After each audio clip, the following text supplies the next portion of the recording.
Russia may in fact strip woke liberals of their citizenship. That's right. In this video, we're going to take a look at the latest legal changes being made to Russian citizenship.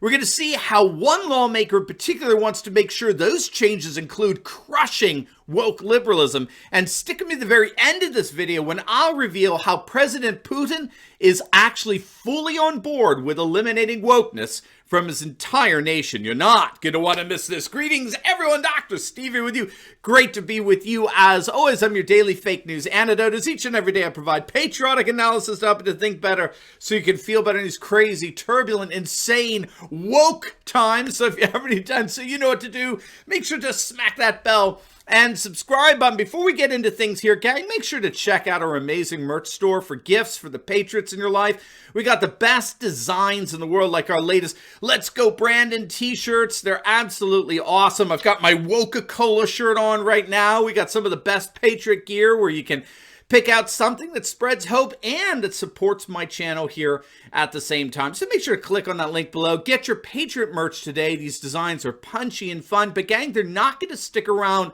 for long. So click on that link in the description below to both support me and spread Patriot hope. And let's make 2022 the most patriotic year ever. All right, gang, let's dive right in here. As many of you know, we here in the United States are going through what we might call a crisis in citizenship. Okay, Victor Davis Hanson's perhaps the most notable scholar on this right now. He's just published a book on the dying nature of citizenship. We're, of course, seeing this death at our southern border where millions upon millions of illegal immigrants are pouring into our nation purposely.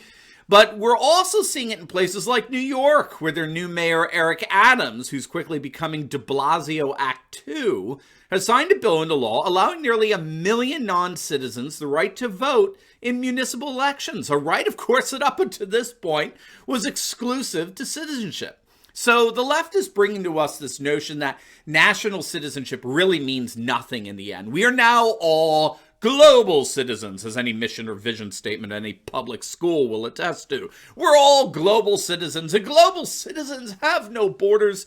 So whether you've crossed the border legally or not, or whether you're a citizen or not, these things are increasingly irrelevant in the eyes of our permanent political class and our transnational woke corporate elite. However, in the Russian Federation, the exact opposite is happening.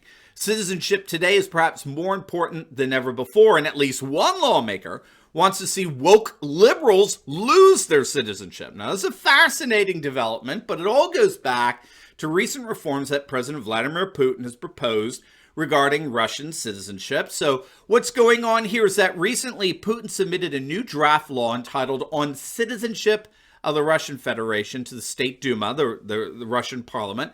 And the purpose of the law would be to expand both eligibility for citizenship on the one hand, but also an expansion for the revoking of Russian citizenship on the other. So what Putin wants to do is he wants to add crimes such as, the organization mass riots and treason as crimes punishable by revoking a person's citizenship. But at this point, given the limitations in the Russian constitution, that would apply only to those who had previously applied for citizenship. According to the constitution, Russians by birth cannot be deprived of their citizenship. Well, a lawmaker by the name of Alexander Kinstein wants to change that. He wants to make it legal to strip a natural-born Russian of their citizenship if they become part of what he calls, quote, the opposition. Now, here's what Kinstein wrote on his Telegram channel, quote, the president's initiatives are correct and necessary, but I would expand the grounds for deprivation of Russian citizenship so that those who received it by birthright could also be deprived of it as well. Sometimes you listen to the revelations of our oppositionists and you think, why do you need a Russian passport if you hate your country and your people so much? So according to Kinstein, who's a conservative, a nationalist, a patriot, if you're a natural-born Russian but grow up to hate your country and your culture, to become a member of what he calls the opposition, which is generally the term used for woke leftist liberals, then you should be stripped of your citizenship. Why maintain the citizenship of a nation and a culture that you so obviously hate and despise? Now, I have no idea if this provision is going to be included in the final bill. And I frankly don't even really know what to make of the merits or the demerits of what he's arguing. Regardless of that, for me, this lawmaker's call to strip woke liberals of their citizenship reveals just how far Russians are willing to go to make sure that woke liberalism doesn't come anywhere near their nation. What we have to understand is that as far as Russia is concerned, Western liberalism is not just foreign, it's dead. It has no future. So, for example, Putin recently addressed the 18th annual Valdai International Discussion Club in Sochi, Russia, speaking on the topic of the global shakeup of the 21st century. Here's what Putin had to say about the state of Western society today. Check it out. We see with bemusement the processes unfolding in countries that have grown accustomed to viewing themselves as the flagships of progress. Of course, it's none of our business what is happening. The social and cultural shocks that are happening in some countries, in the Western countries, some believe that aggressive blotting out of whole pages of your own history, the affirmative action in the interest of minorities, and the requirement to renounce the traditional interpretation of such basic values as mother, father, family, and the distinction between sexes are a milestone towards a renewal of society. It's their right. They can do that if they want to. We're not trying to meddle into that, but we have a different point of view. We believe, at least the overwhelming majority of Russian society, that should be more precise, believe that we need to rely on our own spiritual values, on our historical traditions, on the culture of our multi-ethnic nation. All right, so Putin is saying here that he and his fellow Russians, and obviously other nations, most other nations around the world, are watching with bemusement the utter paralysis unfolding in nations that have grown accustomed to viewing themselves as the flagships of progress. And what is this paralysis?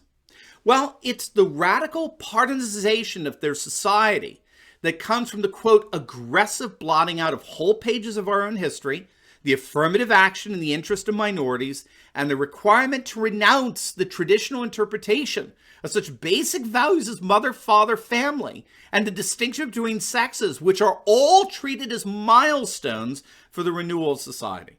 So this is the heart of the Russian conservative critique of woke liberalism. Woke liberalism, by its very nature, detraditionalizes societies and thereby destroys traditional cultures and customs. And thus Russia and many other nations want nothing to do with it. They see it rightly as a mortal threat to their unique ways of life. And this is a key difference between conservatives in Russia, for example, and conservatives here in the United States, in that conservatives in Russia and the United States find themselves on rather different battlefields. So while conservatives in the United States, while we are fighting against wokeness in terms of a civil war, Russian conservatives like Putin see themselves fighting against wokeness in terms of a foreign invasion, fighting foreign values that are making their way into Russia and being superimposed upon the world by Western ideological elites. And so all of this is to say that Russia has and will continue to take measures to protect their culture and their nation from the debilitating, corrosive effects of woke liberalism. And who knows, that may even involve at some point stripping woke liberals of their Russian citizenship.